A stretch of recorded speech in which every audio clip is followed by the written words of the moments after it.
एक समय की बात है। काशी में कई वर्ष साथ रहकर दो पंडितों ने धर्म और शास्त्रों का अध्ययन किया। शिक्षा पूरी होने के बाद दोनों विद्वान अपने अपने गांव की ओर चल पड़े। तब यातायात के साधन तो थे नहीं।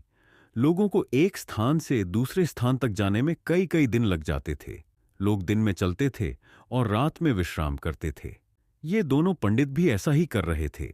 एक बार दोनों नगर के सबसे धनी व्यक्ति के यहां ठहरे। धनी व्यक्ति ने उनके रहने की व्यवस्था की और फिर अपने लोगों से कहा कि दोनों महानुभावों के भोजन का भी बंदोबस्त किया जाए। इस बीच समय पाकर धनी व्यक्ति दोनों के पास पहुंचा और उनसे बातचीत करने लगा। धनी व्यक्ति बहुत अनुभवी था। वह जान गया कि दोनों पंडितों में बहुत ज्यादा अहंकार है, साथ ही दोनों एक दूसरे को मूर्ख समझते हैं। उसने दोनों से अलग अलग बात करके एक दूसरे के बारे में पूछा। जो जवाब मिले वो धनी व्यक्ति को दुखी कर गए।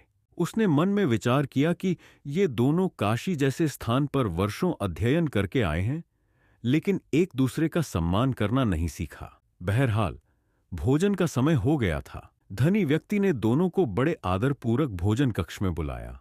एक की थाली में चारा और दूसरे की थाली में भूसा परोसा।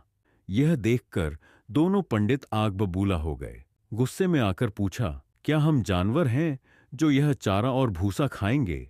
धनी होकर तुम हमारा अपमान कर रहे हो। यह लक्ष्मी द्वारा सरस्वती का अपमान है।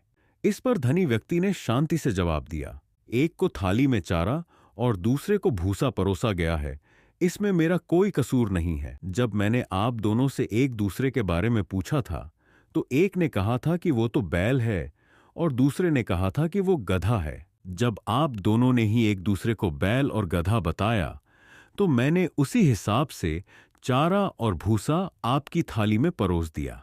इतना सुनते ही दोनों ज्ञानियों की आंखें खुल गईं। उन्हें अपनी गलती का एहसास हो गया था। उन्होंने धनी व्यक्ति से क्षमा मांगी और एक दूसरे के प्रति ऐसी भावना रखने के लिए खेद भी जताया। दोस्तों, इस कहानी में ये सीख है कि मनुष्य में कितना भी ज्ञान आ जाए, उसे अहंकार नहीं करना चाहिए और साथ ही दूसरों के प्रति बुरे भाव भी नहीं रखने चाहिए।